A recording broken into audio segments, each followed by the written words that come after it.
Membres de l'escadrille, mesdames et messieurs, bonjour, madame la présidente, bonjour, Stéphane, bonjour. Je commencerai par des merci. Merci à toi de nous accueillir. Merci madame la présidente pour l'initiative et tout ce que fait la région pour nos entreprises, parce qu'on a eu l'occasion de tourner sur différents secteurs. Et donc, quand je regarde ce qui se fait ailleurs, et ça c'est le premier vice-président de CCI France qui vous parle, je vous prie de croire que c'est assez extraordinaire ce qu'on arrive à faire sur ce territoire. Grâce à, et ça c'est le deuxième merci au PAC que nous faisons ici, alors c'est peut-être l'escadrille aujourd'hui, on ira atteindre les étoiles, madame la présidente, peut-être qu'on fera de l'espace, je ne sais pas. Et ensuite, je voulais vous dire aussi un grand bravo pour les initiatives, mais un grand bravo aux entreprises, parce que dans la période où on se fait vraiment se secouer, ça sera mon introduction si vous voulez, comme ça, comme tu le vis aussi, quand je vois des entreprises qui n'arrêtent pas d'investir, qui parient sur les collaborateurs, qui continuent à dire présent auprès de leurs clients, moi je veux dire vraiment, je suis à la fois très fier de travailler avec vous, de faire partie de votre équipe, et je vous dis surtout ne lâchez rien parce qu'on va s'en sortir. Sur le contexte, les amis, vous le savez, donc je ne vais pas vous dire autre chose, moi on est inquiet on est inquiet parce que ça fait 1 an que ça dure globalement cette affaire de crise du Covid, parce que ça a commencé un peu plus tôt, parce qu'on a vu un peu les déferlantes, notamment dans l'aéronautique, donc qui commençaient à nous arriver d'Asie. C'était fin d'année dernière. Donc inquiétude parce que le deuxième confinement, ce que nous vivons aujourd'hui, intervient après une période où les systèmes immunitaires des entreprises est plutôt à zéro. Il n'est pas très élevé, même si on se soigne. Tu nous as expliqué comment se soigner. Et inquiétude aussi parce qu'on a une disparité de la réaction et de l'action des filières de notre territoire par rapport à cette crise. Et donc il y a un cas particulier de l'aéronautique. Le cas particulier de l'aéronautique, c'est quoi? C'est ce que l'on vit depuis un certain nombre d'années, depuis plus de 10 ans. C'est chaque année je fais plus, chaque année je fais mieux. Et brutalement, quand chaque année je fais plus, chaque année je fais mieux, quand effectivement il y a un retournement de tendance, qu'est-ce qui se passe? Il y a un effet ciseau qui nous percute de plein fouet. Alors que nous étions très investis, je pourrais regarder ce qu'il y a derrière nous, les étuves, tout ce qui permet de faire polymériser les composites, alors qu'on avait surinvesti ou très investi en termes de matériel, en termes de personnel, etc. On a cette forte baisse d'activité. Et donc, si vous voulez, cette forte baisse d'activité, il est fondamental de la compenser. Et le deuxième point que je voulais vous rappeler, c'est pourquoi cette filière est extraordinaire. Quand on dit extraordinaire, c'est dans le sens de peu ordinaire et très impactant pour le territoire. Je vous rappelle que cette filière dans laquelle nous faisons tous partie ici, c'est plus de 100 000 emplois, c'est 40% de l'emploi industriel, donc c'est l'industrie du territoire. Ça drive l'industrie du territoire, ça drive la R&D du territoire, c'est plus de 80% de la R&D, c'est 80% des exportations, voire 90%, et c'est 1000 entreprises de toute taille. Et cette filière, il faut la maintenir intacte. Il est crucial de la maintenir intacte. Pourquoi? Parce que vous allez voir que le maillon que nous allons déstabiliser, c'est le maillon qui va faire chuter la filière. Il est hors de question que cette filière chute. Nous avons une chance extraordinaire dans ce territoire, c'est que nous avons tous les maillons sous contrôle. Ça veut dire que nous avons la complétude de la filière, des constructeurs d'avions, jusqu'aux logisticiens, en passant par ceux qui font des pièces élémentaires, des pièces de structure, etc., des ingénieristes. Et cette filière, globalement, si vous enlevez un maillon, elle se déstabilise. Cette filière, il faut aussi la maintenir en termes de taille d'entreprise. Je vous rappelle, et je le redirai tout à l'heure, c'est quand on voit décoller un avion, je voyais le tableau d'affichage de je ne sais pas quelle compagnie tout à l'heure, vous avez 20% qui est fabriqué chez Airbus, et 80% qui est fabriqué à l'extérieur. Donc ça veut dire, n'imaginons pas que certains vont s'en tirer et d'autres ne s'en tireront pas. C'est ensemble ou pas du tout. Et donc enfin, vous savez que cette filière aussi, c'est un véritable écosystème fort. Je vous rappelle que nous formons sur ce territoire, et vous parliez, madame la présidente de formation, 70% des talents qui composent cette filière en France. Je vous rappelle que nous avons un pôle d'excellence, et je salue le directeur ici présent. Et donc, si vous voulez, ce qui est très important, si vous voulez, c'est que quelque part on puisse donc soutenir cette filière dans son intégralité. Alors, j'ai dit directeur, mais c'est le président. Yann, tu es omniprésent, donc désolé. Tu es PDG, alors voilà. Alors, cette crise du Covid-19, elle nous impacte comment? Elle vient nous impacter de la façon suivante, c'est que d'abord, c'est pas l'aéronautique qui est impactée, ce sont les transports aériens. Et c'est une conséquence de cette chute brutale du transport aérien qui vient impacter, bien sûr, notre filière aéronautique. Alors on est impacté à 3 niveaux. Bon, les transports aériens qui chutent jusqu'à 90% sur 2020. Et ce que nous disent les spécialistes du domaine, c'est qu'on retrouvera la bonne tendance entre 2024 et 2027. Donc les amis, c'est un marathon qu'on est en train de mener. Deuxièmement, effet de bord, les constructeurs. Les constructeurs avec une baisse d'activité, vous le savez, Didier, de l'ordre de 40 à 50%. Sur l'année 2020, sur une base 2019, il y aura encore de la baisse en 2021, en 2022, nous le savons. Et conséquence de ce que vivent les constructeurs, c'est les fameux 20-80 dont je vous ai parlé, c'est la supply chain qui a une baisse d'activité de l'ordre de 50% donc sur l'année 2020, mais il y en a qui baissent beaucoup plus que ça. Moi, je d'entreprises d'engineering qui baissent de l'ordre de 80% leur activité. Donc une très forte baisse d'activité, avec un impact sur l'emploi, bien sûr, je ne vais pas revenir là-dessus, mais surtout un impact très important. Quand on se projette, comme l'a fait la présidente, sur l'avion du futur, etc., oui, mais il faut être à bord de l'avion du futur. Et pour être à bord de l'avion du futur, il faut tenir le coup.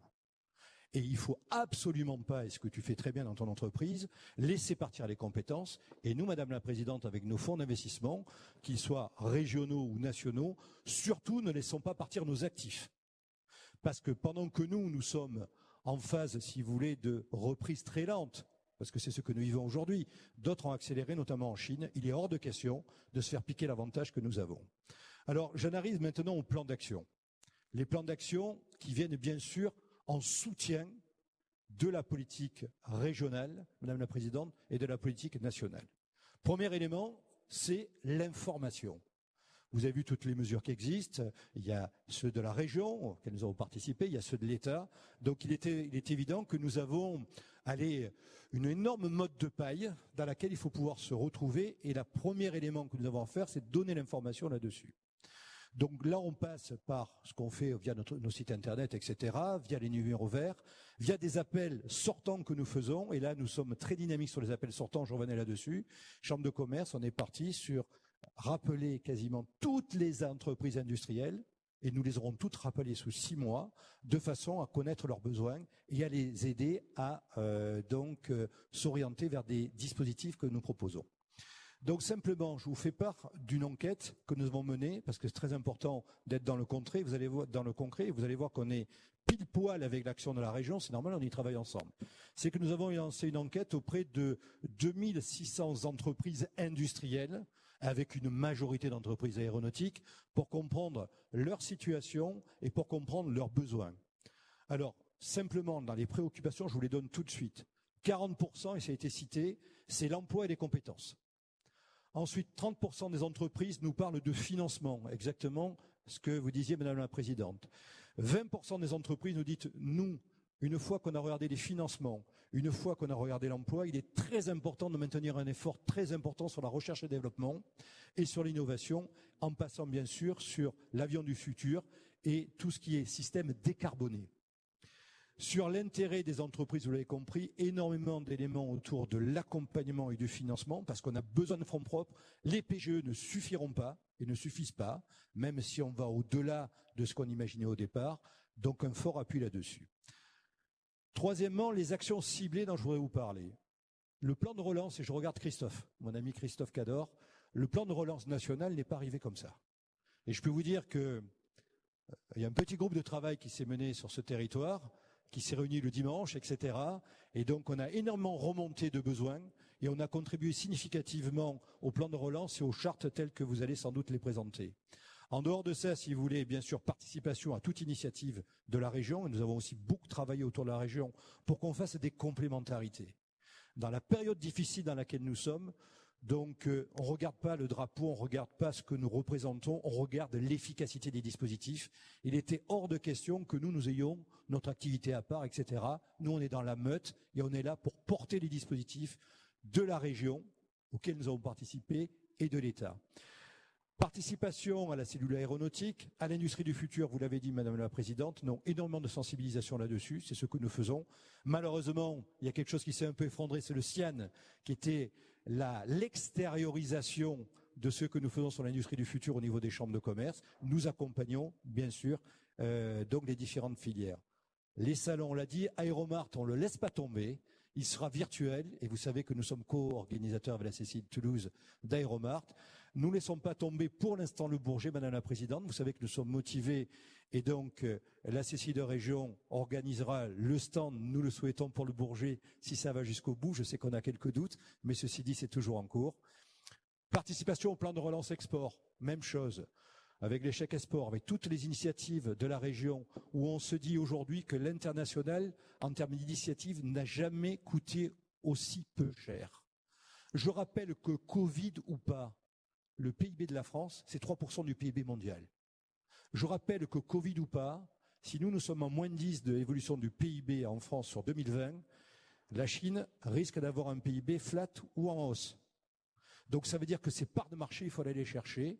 Et nous avons, en termes d'intérêt sur les dispositifs régionaux que nous avons mis en place, et ce sont ceux qui sont financés par la région, un intérêt de plus 70% par rapport à l'an dernier à la même période. Plus 70% des entreprises. Pour vous dire si ces entreprises se battent, si nos dispositifs sont intéressants et sont efficaces, et s'il y a du débouché ailleurs qu'elles ont bien compris. Je profite pour vous dire qu'aujourd'hui se déroule le Forum Destination Internationale, 100% virtuel, organisé avec le soutien du Conseil régional. Si j'en arrive maintenant à d'autres éléments, l'instruction des dossiers. Lui-même nous a relancé et nous a dit, voilà, vous avez des effectifs, on n'a pas assez d'effectifs, on a du financement, aidez-nous à instruire les dossiers et à faire en sorte que ces appels à projets, il y ait un maximum d'entreprises qui puissent y répondre. Je voudrais aussi vous parler des diagnostics digitaux et aussi pour vous dire que toutes les statistiques que nous avons, nous les remontons au Conseil régional et à l'État pour qu'on puisse améliorer les dispositifs, pour qu'on soit encore plus efficace. Je finirai par un point, c'est la formation. J'ai vu les jeunes donc qui sortaient de formation. Alors, il y a des zéniths, j'ai pas vu d'arrêt métier, mais je pense que ça va pas tarder. Donc, j'ai vu des jeunes qui sortaient d'apprentissage. Dans une période comme la nôtre, il faut absolument former nos collaborateurs. La formation continue est indispensable. Nous avons dispensé au niveau des CCI d'Occitanie 1 million de cours en 2019 en termes de formation continue. Formons nos collaborateurs parce que nous avons un peu plus de temps et nous savons que nous avons une belle marche à monter. Prenons nos jeunes en apprentissage et simplement sur les CFA de la CCI Occitanie, 7000 apprentis en 2020-2021, plus 20% d'apprentis. Voilà. Pour terminer, moi je suis encore une fois très fier de faire partie de votre équipe. C'est dur, on va serrer les dents, on va y arriver. Et on sera meilleur après qu'avant. Merci de m'avoir écouté. Et merci du soutien du Conseil régional.